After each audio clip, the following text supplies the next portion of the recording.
Ассаламу алейкум достар.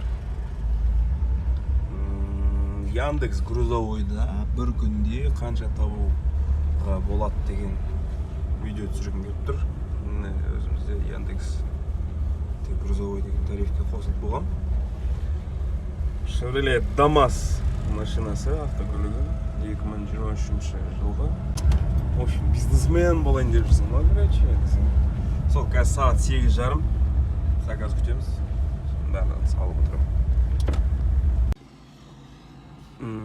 Яндекстің тарифтерін көрсетіп қояйын. Жерде ғана. Бұда 3 тариф жүреді.